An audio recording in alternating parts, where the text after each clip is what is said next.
পাপির দেহ পোকায় খায়, ধর্ষকদের ঠাঁই হবে না এই বাংলায়। হারকিউলিস তার মানে ও একটা ধর্ষক ছিল, কিন্তু ব্যান্ডিসের ভিতরে এটা কি? স্যার এইটা ওর গ্যাস লাইট, যেটা দিয়ে ভবিষ্যতেও ওর বংশের আগুন জ্বালাইতো। দেখ, এইসব জিনিস তুই আমার হাতে কি বুঝতে? দেখ, এত লোক থেকে অন্তত এই জিনিসটা বুঝতে পারলাম, হারকিউলিস যা করে মারে সবাই ধর্ষক, আর ও মারার পরে তাকে গ্যাস লাইট খেয়ে দেয়। স্যার সবার ক্ষেত্রে হারকিউলিস গ্যাস লাইট কাটে না, কারো ক্ষেত্রে শুধু গ্যাস লাইটটাই পড়ে থাকে, বডি আর থাকে না। এই সামান্য ক্লু দিয়া তো হারকিউলিসকে খুঁজে বের করা অসম্ভব। তুই দেখ তো, আর ব্যান্ডেজ করা গ্যাস লাইটটা দেখে কোনো কিছু বুঝতে পারছ নাকি?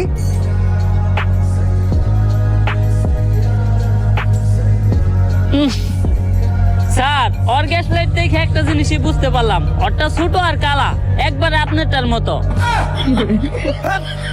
তোর মতো কনস্টেবল লাগে থাকার থেকে একটু রিয়ারিং থাকা ভালো।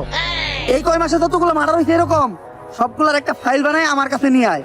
হারকিউলিস তো বুঝে নাই ও কই দিছে হাত, ওর কে এখন থেকে হ্যান্ডেল করবো। ইন্সপেক্টর বরবাদ। File ready. এই পর্যন্ত হারকিউলিস 41টা মার্ডার করছে, যারা প্রত্যেকেই কোনো না কোনো ধর্ষণের সাথে জড়িত। এটা তো বুঝলাম, কোন ওর আগে এমপির পোলার লগে কার কার যোগাযোগ ছিল ওই লিস্টটা দেখা। এই যে স্যার, খারা মাসুদ, চাটনি মনির, কলা রুবেল, অগত নামই ঝামেলা। অগরই তুই আগে জিজ্ঞাসাবাদ করার ব্যবস্থা কর।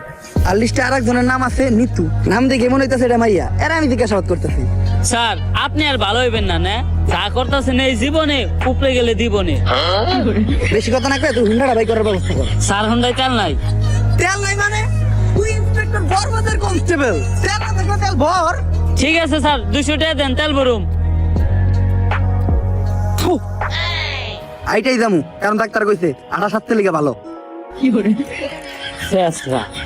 অ্যাড্রেস অনুযায়ী তো এইটাই নিতুর বাসা। আই নিতু, নিতু বাসায় আছে নাকি গো?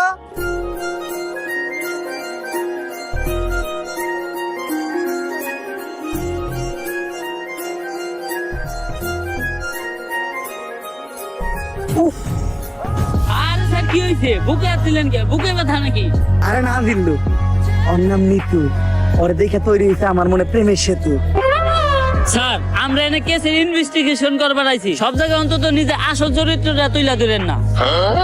তোর কি আমার চরিত্র এতটাই খারাপ মনে হয়? হ্যাঁ। আচ্ছা দাদা, আমি নিতুর লগে কোনো কথাই কমু না। কথা তো দূরের কথা, আমি ওর দিকে একবার তাকাবো না। এই কেসের পুরা তদন্ত তো তুই করিস। জি, আমাকে কেউ ডাকছিলেন? হ্যাঁ, আমি তো ডাকছি আপনারে। স্যার এইটা আপনি মুখ না পুটকি, জবানে কোনো ঠিক ঠিকানা নাই। আসলে আমরা আপনার কাছে একটা ব্যাপারে জিজ্ঞাসাবাদ করতে আসছিলাম। যে কি জান